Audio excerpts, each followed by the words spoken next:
Hindi umubra ang banta ni Jimmy Butler mga bro sa Pelicans, hinambol si Butler. Nagalit pa sa teammate si Jimmy, kamot ulo na lang ang film coach sa nangyari. New Orleans Pelicans versus Miami Heat. Huling laban ng dalawang teams na to, mala Royal Rumble ang nangyari kung saan na-eject pa sa game si Jimmy Butler. Walang Brandon Ingram ngayon ang Pelicans due to knee injury kaya agad silang natambakan ng Heat. Umabot sa double digit ang advantage ng Miami. Leading scorer ang 6'10" forward na si Nikola Jovic with 8 points. Pero under 5 minutes dito na nagsimula ang run ng Pelicans kung saan nagpaulan ng tres mga bro si Trey Murphy. Tatlo ang naipasok sa first quarter.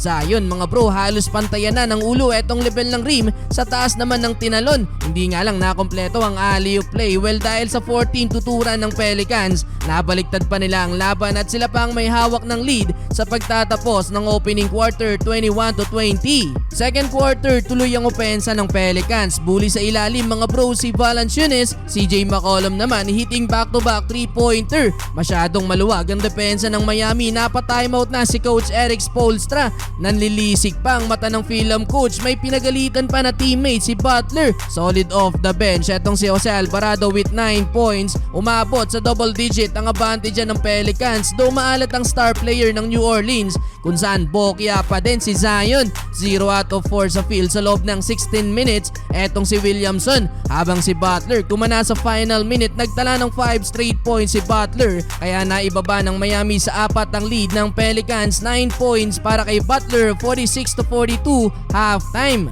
Entering the third quarter, first basket nakakuha yan ni Butler. Pinagpaglang mga bro ang depensa ni Zion, nag-meme face pa si Jimmy. Yun nga lang, after nyan mas matindi ang bawi ng Pelicans. Finally, nakakapuntos na din si Zion. 11-0 run ang naging sagot ng New Orleans. Isa pang basket mula kay Zion, two-handed slam dunk. Parang bumangga naman sa pader etong si Terry Rozier mga bro nang salubungay ng pick ni Zion. CJ McCollum crossover move kontra sa rookie na si Jaques Jr. pero agad na sumagot din ng tres ang rookie. Unang puntos pa lang yan ni Jaques Jr. Thomas Bryant naman making his impact off the bench. Back-to-back 3-pointer para kay Bryant.